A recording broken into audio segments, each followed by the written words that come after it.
Yeah, I think too. I think when we talk, because so much discussion has been about what direction should they go in, how should they build Mhm. the team out. Because I think there's the battle of, okay, East seems wide open. Boston's not. We assume Boston will not be a contender next year. Right. Cleveland, we will assume they are frauds until proven otherwise. Pacers, obviously, I've said they're one of the most connected basketball teams I've ever seen play, which I think is why they have made so many comebacks and they've done so well. Just because I've said this even last year. I've said like the way they play, they put so much pressure on you, especially on Mhm. defensively, and they're going all the time. So if you even relax, they can take advantage. And Yep. so I've said that depth is such an important thing, especially in today's CBA, the way it's constructed. You kind of can't just star your way out of.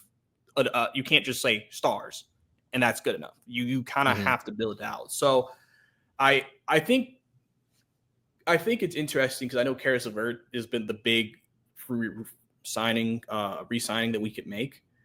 Um, but I also see people are kind of like, oh, I don't know if we should bring back LeVert. Are we sure we can't get someone better? And I'm like, honestly, after seeing what's out there, Yeah. I think I you have to.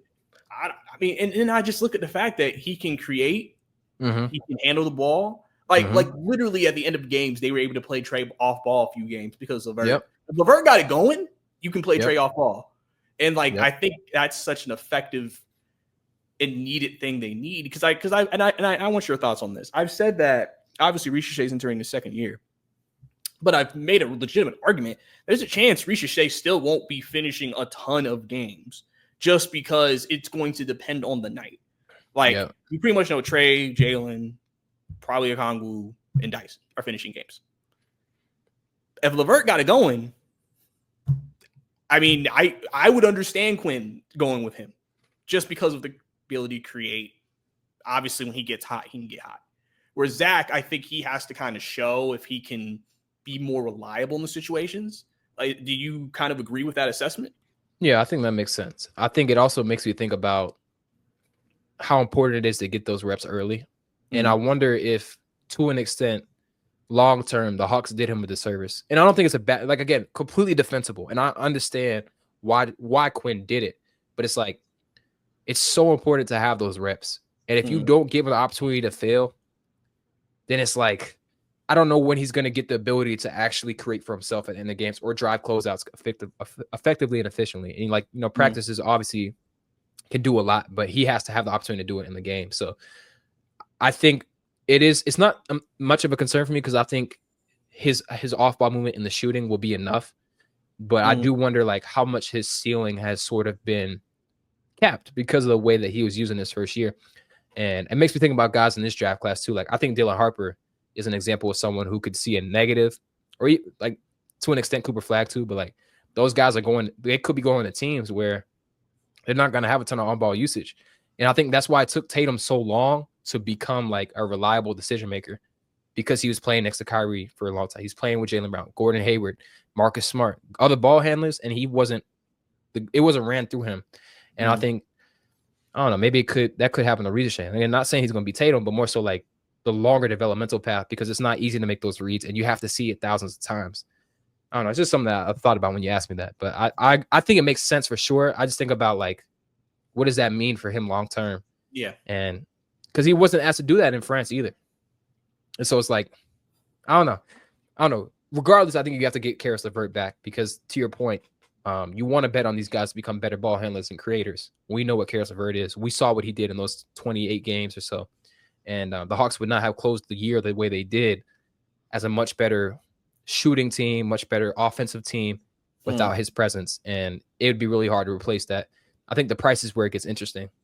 You probably No, want to yeah. do like 12, 13, but I think he'd probably want 15, 16. I think a contender may look at him and say, we might give him 20. At that point, I think it's too much. Yeah, and I think that number is always going to be what the biggest thing about Caris. They say Caris wants to come back, so this isn't I want to leave. It's just I just want to Yeah. make sure I'm getting at least fair value Mm-hmm. that he feels like he's worth. Right. And obviously it won't be a long term deal. He's 30, 31. Mm-hmm. So you're looking at a guy who you can keep around for a couple more years, and maybe you can have someone develop into that role, or, you'll just revisit it whenever that time comes when you have to make that replacement. So Yep. I think that's obviously an interesting, situation for them to have to figure out this offseason along with other things. So it's funny. I'll bring this up. Trae Young, obviously there's been discussion recently about his extension. Yeah. And about how much should the Hawks pay him? Should they give him the max? Should they make him take less?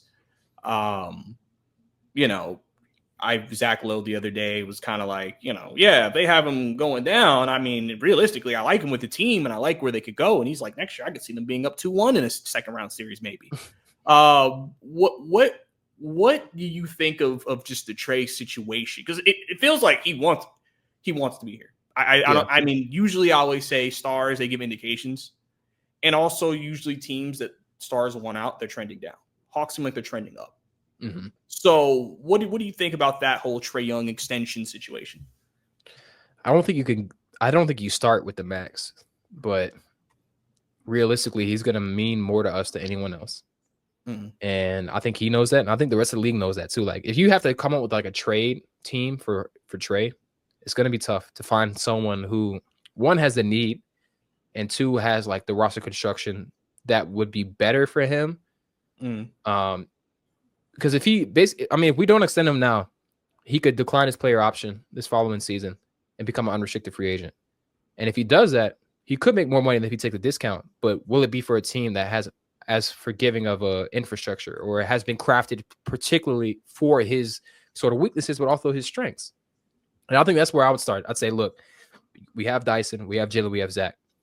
We're bringing in these other 2 draft picks. We have Onyeka as a promising center who could start or be on the bench. Tell me where you see a better situation for yourself, and tell me if you think they'll pay you. And then that's kind of how I would look at the negotiations. But also, generally, I am not for asking billionaires to be cheap. Like I think players should be played accordingly, and I don't think it should be like because the owner who's a billionaire is being cheap. But I think with the new CBA restrictions, it's more than that, because that much money on the cap of one player is somewhat prohibitive. But it's still also built, like the CBA is built so you can contend with max players. Like Tyrese is on a max, Pascal Siakam's on a max. May not be a super max, but it's still like they have a lot of money in that cap. I think long term, I mean, Jalen's on a good deal and Yeka's on a good deal. I think Dyson's going to get paid this summer. And if Dyson gets paid the amount that I think he is, which would probably be like, I think Jalen Suggs made $5,150. Dyson could be looking at $5,160, $170. It's going to be expensive. So I would say, okay, what do you value most? Is it years or is it average annual value? If it's years, then we'll do a 4-year, less money over the years. If it's average annual value, then we'll say, okay, we'll front load this and have it descend.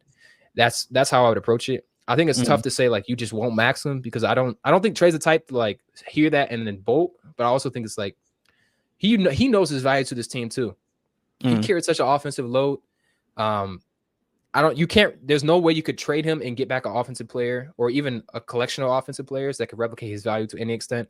And I think the only team that would like trade for Trae would be Brooklyn, but Brooklyn doesn't have. I mean, they have their picks, but like, what does that do for the Hawks? Like, I don't know. So I think ideally you want to keep him like 35% of the cap, not 40, not 45, or however much the Supermax is. I don't know. It's tougher because like the guys who typically make that much money are wings, and wings again are the most valuable archetype in the NBA when they're shot creators, like a Jason Tatum. And the guys who are in Trae's positional category aren't typically paid this much and aren't typically as impactful as a wing. And that's just because of like both sides of the ball, whatever it may be. But I don't know. I don't think you can dance around it. I think you have to pay the man who makes your offense go. And you want to start, again, not the max, but if it comes to close to that, I think you have to bite the bullet. And again, it's like there's worse things. Like you're still intended to spend money. Like they're not trying to prohibit teams from getting max contracts. They're prohibiting teams from stacking multiple maxes in terms of like 3. You can still contend with 2 maxes on your books, and you won't have 2 maxes unless you make some sort of move and bring in a max player. So I think the speculation will begin this if they don't extend them anyway. So yeah, I mean, people are always going to try to, make articles. Obviously, we heard about the Kings reaching out, trying to say, hey, if we wanted to trade for Trae, what would it take? and things of that nature. So I mean, it's just part of the process and part of like, whatever happens when the Hawks take calls, they'll be like, okay, what would you do? Yeah. But I think everybody pretty much feels confident in just Trae being around. Obviously, we had the Quinn Snyder thing yesterday with the Knicks, them reaching out, and then Trae commenting, and just the fact that Knicks right now are just trying to see who's willing to which team is willing to let their coach talk to them. So it'll be interesting to kind of see what happens there. But so let's talk about Jalen for a second. I think last year clearly shows that, yeah, he's very huge part of how far this team could potentially go. Right. Just because of what he can do, what he brings to the table, just the different things, the versatility, because this team values guys who can do multiple things, who can impact the game in different ways. And, the injury obviously hurt. Coming back this year, obviously, I think some people, and I've seen some videos where he's not as he's not as strong. Obviously, not being able to work out for a while. Just I'm assuming that's natural. But for you this season for Jalen, what is the thing you want to see from him just coming into this year? Obviously, staying healthy is one. But what else do you want to see for you? Like, what is the next thing that you feel like Jalen Johnson? I want to see if he can do this year. Yeah, I think it's the half court effectiveness for sure. He's got to get lower on his drives. His handle has to be tighter. He has to be more aggressive at the rim. Turn more of those floater attempts, spitting fadeaways into rim attempts. And I think you could see a completely different player. Like, he's already one of the better transition players in the NBA. It's more about figuring out what he can do in the half court. So that would be my biggest thing. I think it starts with the handle, and he's a very upright player, which is why he's good in transition. But it also makes his handle very susceptible to guys digging on it when he drives past. So he'll be more effective in the half court if he can tighten up his handle for sure. So it'd be the handle, and it'd be like the half court aggressiveness, particularly at the rim. And I know last year at times they would try to have him play some point forward. Yeah. And try to, do his passing. Do you still think that should be a focus for him this year, or for Quinn and then them trying to give him as a passer? Do you think, hey, we're going to focus more as a half court scorer and just being and taking advantage of maybe of certain matchups, mismatches, things like that, and passing out of those? I think that's a good question. I think he does have to focus on the mismatches because the passing ability that he already has, like, it'll be a lot easier if he can draw the defensive attention, like in the post or against a mismatch. I think you still want to try him out with the point forward, but maybe like off of rebounds as opposed to like in the half court. And I think like really empower him to push the ball in the transition. And then in the half court, like try and pick his spots as an offensive player, like develop a face-up game, back guys down, take advantage of smaller guys. I think you have to take a look at it though, because as of right now, I mean, I don't think we have a reliable secondary creator outside of Caris LeVert. And you got to see if Jalen has that in him. Yeah, and then I know that's something that the guys like Dyson is trying to work on. I know he says he wants to develop his offensive game. He wants to take pressure off Trae. I think some people wonder with the backup point guard position, is that a position where you try to find a guy that can maybe do that a little bit? One guy that they were interested in last year, Tyus Jones, who will be a free agent this year. Do you like his fit with the team? Is that someone you would be like, yeah, definitely make a call if he's interested? I wouldn't. And it's more so like, I don't think he's like a safe point guard. And like, if Tyrese Halliburton was 6 inches or 4 inches shorter, didn't shoot as many threes, and was a lot less aggressive, then he'd be Tyus Jones. And I think in certain systems, it makes sense, but he's not as quick of a decision maker, and he's not as high volume of a 3-point shooter. And he's also not as consistent as a 3-point shooter, and he's not a great defender. And it's like, I would hate to give up free agent money and acquiring someone like that, who I think is very one-dimensional. And yes, it takes good care of the ball, but I also don't think he creates a lot of advantages for guys. And so I think I would personally want to roll the dice with Bufkin, Dyson, and Jalen and empower them. And you also have Caris LeVert too. Like, I think that's enough.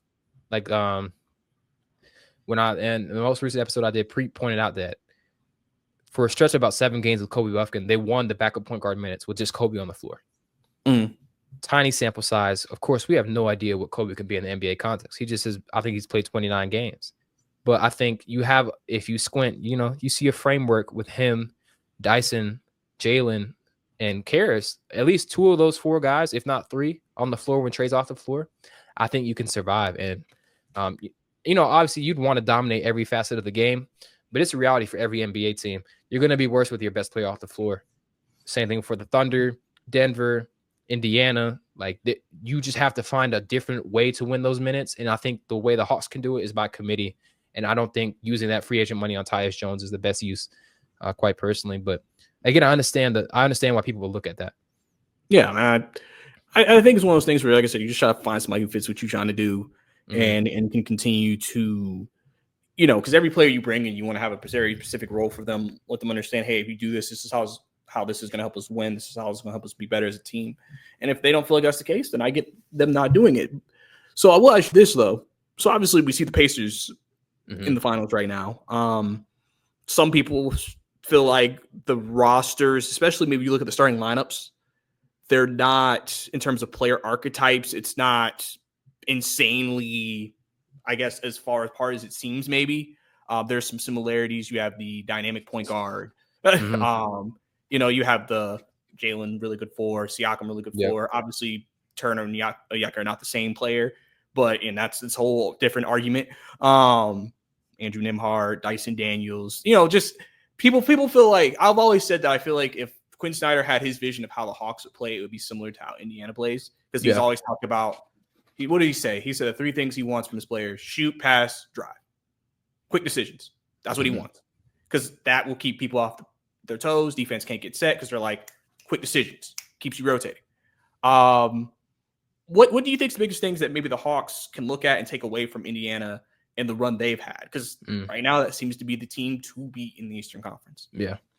I think Indiana is built on the concepts of quick decision making, but also just complete trust in one another. And it's a team that's been together for a decent amount of time. They brought guys in who were kind of undervalued in their current system. So I think Aaron Nesmith is a great example. He wasn't this dynamic in Boston, but they've realized that if you empowered him and you gave him the ability to drive and pick up full court and reward his defensive ability, then I think you get a really interesting 3-and-D guy. And I think the big takeaway from me is you can't just be a regular 3-and-D player on the highest level of basketball anymore. And the fact that Nesmith can put the ball on the floor, Obi Toppin can put the ball on the floor, Mathurin can put the ball on the floor. These are guys who were one-dimensional at one point, but they all believe in the system and they believe in each other. And I think it's that's why systems are way more matchup proof than actual players. And the Hawks offense for a very long time has been Trae centric. And look, the dude's incredible. There's a reason why, because he was our best offensive option. And also, quite frankly, I don't think Nate McMillan was ever inventive enough to build a system. But also the guys on that team weren't capable of playing within a system because they didn't make quick enough decisions. Big reason why they moved off DeAndre Hunter, in my opinion. Big reason why they moved off of John Collins. Clint Capella is on his way out for that same reason. And so quick decision making and also being able to read and react is really, really, really, really important. So why Vit Krejci has built himself an NBA career, because he can read and react and make quick decisions. And I think I agree. I actually just I had sent a tweet before we started in our Hawks chat, and I was like, Dyson's Nembhard, Zach could be Nesmith, Trae's obviously is Hallie, Siakam is Jalen, and then I had said at the time, I said year 3 Hanson Yang as Miles Turner, but a versatile big man also fits Onyeka Okonkwo. And I think that, honestly, I will say the gap is pretty big, to be honest. Every team in the East, every team in the league is looking at Pacers and we're not that far. This Pacers team is really good. Rick Carlisle is a really great coach. They are the most fundamentally sound team in the league. Their sets are incredible. They're super cohesive. TJ McConnell is a demon. Yeah, there is a big gap, but it's not unattainable, and it's also not going to be the exact same way, if that makes sense. You could follow the model of taking care of the ball, making quick decisions, shooting off the catch, and forcing turnovers, applying pressure on the perimeter, but it doesn't mean it's going to look the exact same. And I think Dyson is the biggest asset that we have, because in terms of playing that style of basketball, I mean, because with his 3 steals per game, he was adding 6.5 points per game. And that's based on the amount of possessions he saved the Hawks defensively by completely stopping a half-court possession, and then the estimated points per possession in transition off of a steal. And so I mean, you're talking about someone who added almost 500 points just off his ability to steal the ball. And the turnover economy has defined the playoffs. And a lot of that comes down to decision making, but it's also your ability to put pressure on a defense, on an offense. And it starts with Dyson. It continues with Jalen. It continues with Muhammad Gay, Onyeka Okonkwo, whoever we add in the draft. I think the Hawks are in a really good position. It may not look exactly like the Pacers, but I think it's similar in the fact that like they want to control possessions. They want to get out and run, which they did really well this season. They got in transition at the highest frequency in the NBA.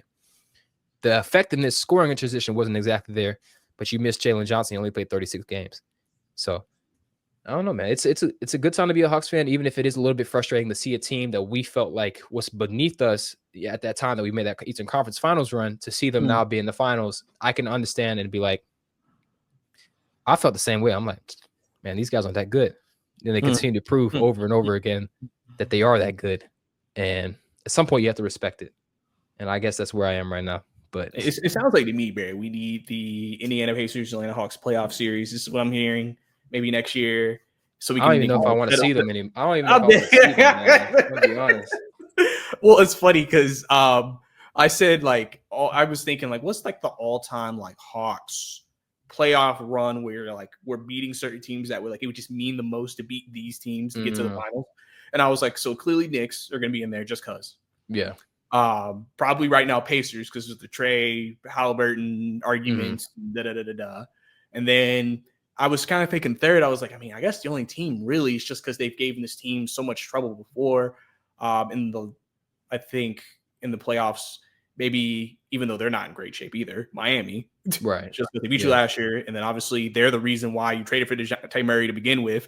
So that would be the three teams, and obviously you see what happens in the Western Conference. But because now it's like since Luka's not in Dallas anymore, it's like I mean, it's like whatever. Right. So I was it's just interesting because it's weird because I think everybody thinks that Hawks should be a playoff team next year. Like it's one of those things where I think this past year, people were like, "Are we gonna be a lottery team?" Like people didn't know like how good this team was gonna be, and now it's like we should probably be a postseason team next year. Like, and I think that's why I've said there's pressure on Quinn for the first time this year to win because there is that expectation. Like I'm going to the season expecting us to be a winning team and make the postseason, and you're probably thinking what top 6 seed just so you're not in the play-in anymore.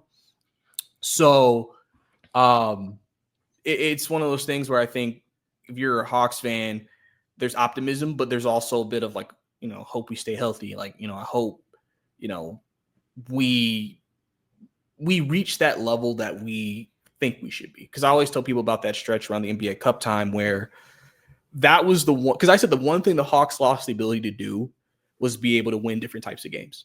Because you have to. Yeah. And when they had everybody healthy, Jalen, DeAndre, everybody, they were able to win like 102, 104 games. Yep. Like they were able to play in those types of teams where the offense wasn't great. It didn't have to be because you were able to play good enough defense. Yep. And when Jalen went down and then they traded Hunter, you just lost that ability. It became what you were the last 2 years. You got to score. You got to score and maybe hope the other team has a bad night. Yeah. Because you just don't have the bodies. Like, I mean, listen, at the end of the day, like we said, when we talked last time, you said George Niang, fat boy basketball, right? And listen, I know G-Wagon can be a very controversial person because, listen, he'll do what he did in that Heat game and give you 20 plus. Yep. And you're like, George Niang. But at the same time, you also see some of his struggles and be like, George Niang. So it's one of those things where it's like, I'm very curious to kind of see where this goes. Do you think Mo Gay is going to be in the rotation again still this year? Do you want him to be? I think he, if you're going to play Niang, I think you need a Jalen or a Mogier, or you have a free agency big who can like staunch the bleeding defensively, whether it's Luke Cornett or Steven Adams. So I think Mogier he was so special. Like he was legitimately like super special defensively. His like per 40 possession block numbers and steal numbers off the charts. And you felt his defensive impact. It wasn't fake stuff. It wasn't like he was starting games and changing games when he was on the floor. So I think I would definitely would want him there. I think we're getting to a point where we do have a sneaky amount of depth, and in some ways it's like a little bit fake. Like I think our guard depth right now, I mean, you look at Trae and Dyson, you have Kobe, Terrence Mann as your fourth guard, but Vit Krejci, I'd argue, is a better fourth guard than Terrence Mann. And so now you have like 5 guys who all are going to be on long-term contracts, and I don't necessarily feel great about the guard room. And then if you look at the 4 spot, I think they view Larry Nance as a 5. They didn't really play him at the 4 much. And so now it's really Jalen and Mo Gay. I don't think you should play Niang at the 4 at all. I'm gonna be honest, like the reason why we saw the mobility stuff, but also like he can play the 3 offensively, no problem. I think it's more so like, can he guard wings? And it will be very matchup dependent. I think you treat him like Garrison Matthews next year is how I would go about it, to be honest. Like, you know, you give him 2-3 minutes at the beginning of the second quarter. If he has it, you may stick with him for the rest of the game. If not, you know, we'd appreciate your veteran contributions on the bench. Is kind of how I would look at it. But he is like, he came into the Hawks and he was one of the highest volume 3-point shooters in the league. He shot 40% from 3. He was a top 5 catch and shoot 3-point shooter. Legitimate value, right? So you want to find out lineup combinations that make him tenable defensively. And if the vision is Kobe Buffkin's healthy, who's a menace on that perimeter, Jalen Johnson's healthy, who's a menace as a weak side defender, then I think you can make it work. But it could be tough. But I do want to point out this little nugget I had found though. To your point about like how the Hawks are able to win in different ways with Jalen healthy. The year prior, with 2023-2024, the Hawks had the worst defense in the league against top 10 offenses. We were getting lit up by the best offenses in the league, allowing 125.3 points per 100 possessions. This year, we allowed just 117.7, which was good for the 9th best in the league. And that's a huge testament to Dyson Daniels, but also just this Hawks team in general. Like they were also, I shouldn't gloss over Clint Capella. Clint Capella was pretty good defensively this season, earlier in the year too. So, you know, when you have the health, there is a vision for a defense that's tenable. And you know, I think for a long time, it didn't feel like you could possibly do that with Trae without, you know, Apex version Clint Capella. So for them to have built that with the idea that Capella is leaving, I feel pretty good about them being able to your point, win differently, which is what we've seen Indiana do time and time again. And not be, because that first year before they had Siakam, they were pretty offensively tilted. Yep. And now they've shored up the defense a lot. So I think that's a really good point by you. Yeah, because it's just, you just have to, like, I just remember watching that stretch and I was just like, oh my God, we can win games without having to score 120. Like, this is so, I haven't felt this way in years. It's because I haven't seen it. Yeah. So that's why it sucked when we had to, like, we couldn't do it anymore because I was just like, well, shoot. I said the issue was, especially when Jalen went down, it was that we couldn't stop anybody, but I also feel we didn't have enough offense. Like, I felt like, okay, Trae, Hunter gives you 20. Hunter can give you 20. Okay, who else? Like, who else? Like, your third option. I mean, I guess that third option was Dyson was capable. Like, you know, Dyson's capable of putting the ball back. It just depends on the game because that's still not like a very natural thing for him to be a scorer. Zach, we know about him and the up and down this, and he may give you 21 in the first half, but he may give you 2 and 1. Like, you know, that's just the Zachary Risacher experience. So more consistency from those guys obviously can help up the floor and then, you know, potentially raise the ceiling. But which I think they're really hoping for a big jump from just those 2 guys. Because I focus on those 2 guys, specifically Dyson and Risacher, because that's where the jump will be made in the starting unit if they make a jump to me. Yeah. Because I feel like Jalen, I mean, for the most part, I don't see any reason why he couldn't give you what he just gave you before he got hurt last year, 18, 5 and 5. Or sorry, 18, 10 and 5. And then, you know, Trae gonna be Trae. You know, he can give you 25 and 10 if he needs to. He led the league in assists this past year. And Okonkwo, I think his big thing will be how does he progress as a stretch 5? Yeah. Because that was something he started to make more of as the season went on. And that's why, to me, I'm just like, I just feel like his value for this team. I get if you want size. I just don't get people who say get him off the team. Yeah, no. I'm like a productive player you want. Like, why? Like, it doesn't make any sense to me. So we've been waiting on this for years. It's like, exactly. And it's not fake. It's not fake. Like kind of like how the Hunter stretches were, you know, like, and I loved Hunter when he was here. I was so happy to see him finally succeed. But we saw his limitations for Cleveland as well, where Cleveland badly needed someone who could defend at the point of attack. And Indiana is not an easy team to defend at all. But Indiana did not see defensive resistance until game 3 against New York. And a lot of that was because Cleveland was soft at the point of attack. They didn't have anyone who could move with their guards. They didn't have anyone who was able to actually apply full court pressure.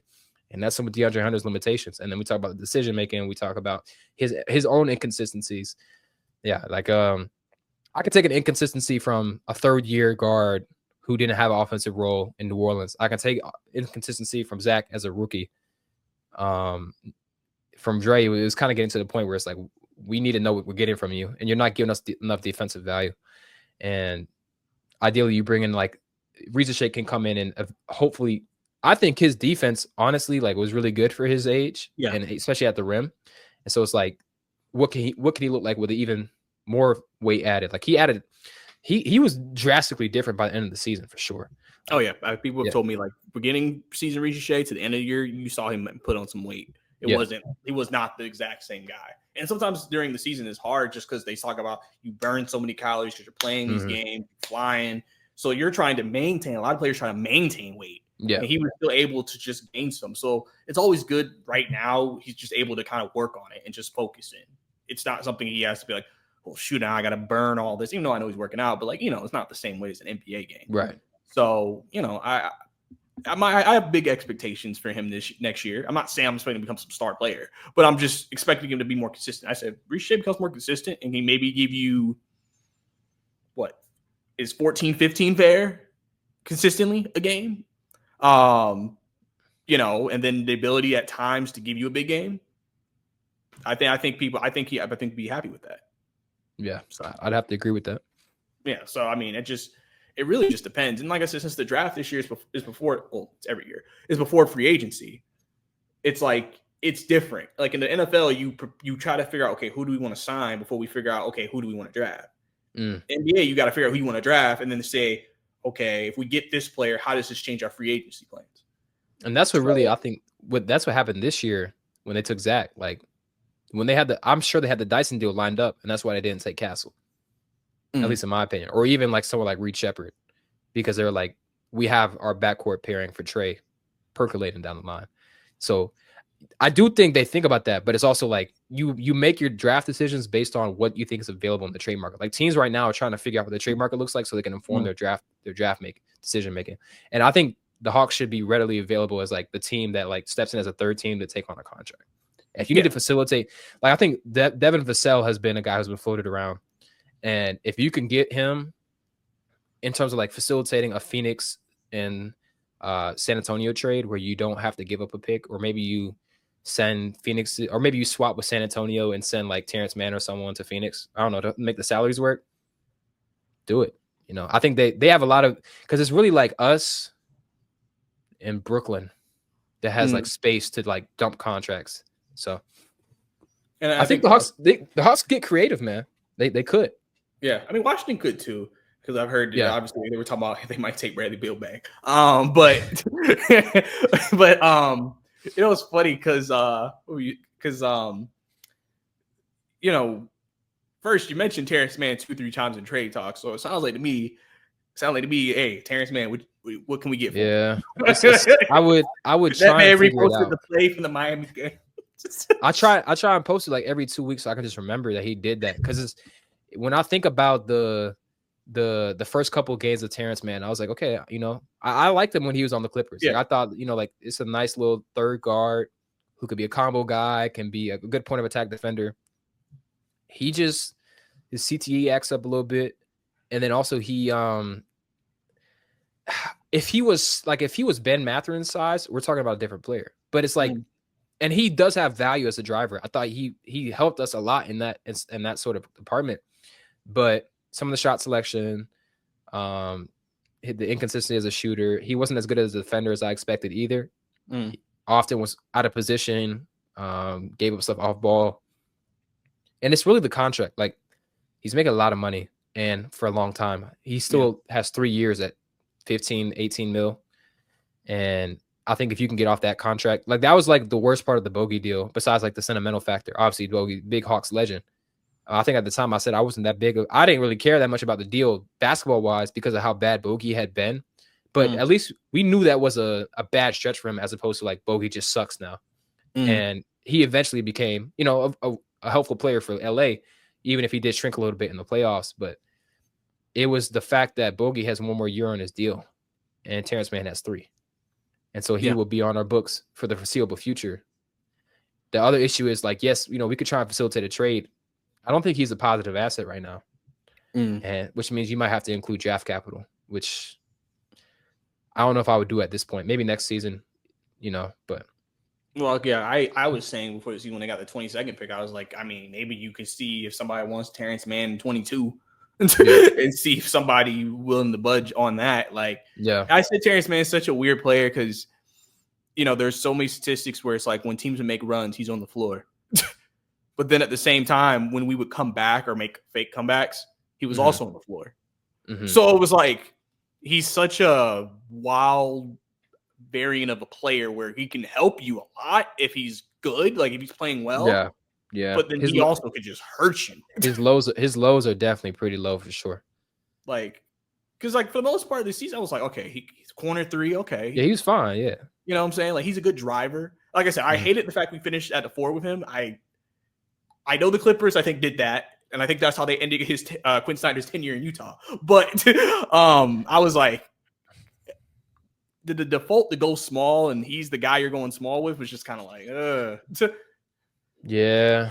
I guess he felt like he had no choice. He's like, I can't trust Mo or Barlow in this situation. And I guess Niang, it just depends. Because I guess he's like, I need some type of defense, something. Yeah. I try to cut him some slack for sure because it's just like there were not many like guys that you could say, okay, this guy can hold down the 4. I mean, they have him listed at 6'7". I think that's BS. I think Terrence Mann is like 6'4" without shoes, if I'm gonna be honest. And like in his positions, like for the Hawks, he played 50% of his minutes at small forward, and like they were a plus 1.7 in those minutes, which isn't bad. But I think it's more so like he's not the ideal 3. Yeah. And like the Hawks need a lot of size on the wing. And in the minutes he played at shooting guard, again, because of some of the offensive inconsistencies and some of the defensive stuff, like they were minus 8.3. And their defensive rating was 127, second percentile. It's rough just because of his size, honestly. That's kind of like how I look at it. And again, like the contract and the size is what makes him a rougher fit for us. If we were a bigger team, if he was on a little bit less of a contract, he'd be fine. I think he'd be looked at like Nickeil Alexander-Walker, honestly. But if you if you swapped Nickeil Alexander-Walker and Terrence Mann for the Hawks, I'd be elated. But again, like no one's taking on that contract without the proper compensation. They said Onyeka's 6'10". Do we believe that? I think Onyeka's 6'9". There's just no way Terrence Mann is 6'7". Like Terrence Mann is maybe 6'5" in shoes. I don't believe he's 6'7" at all. No, I mean he looks like he's like 6'4", 6'5". Yeah, like Onyeka's probably 6'8"-ish, 6'8", point something like that without shoes. But I don't know. Listen, I always say about Onyeka, that man, I always like to go back to the Houston game. Because that was the game where you really saw the front court issues because they went to the double big. Yeah, they tried him. And it's just like, and Quinn was like, I cannot play Gay or Barlow this game at all, or we'll get cooked when they're out there. Because Sengun will just cook them if I throw him out there. And Okonkwo was the only one who could put up resistance.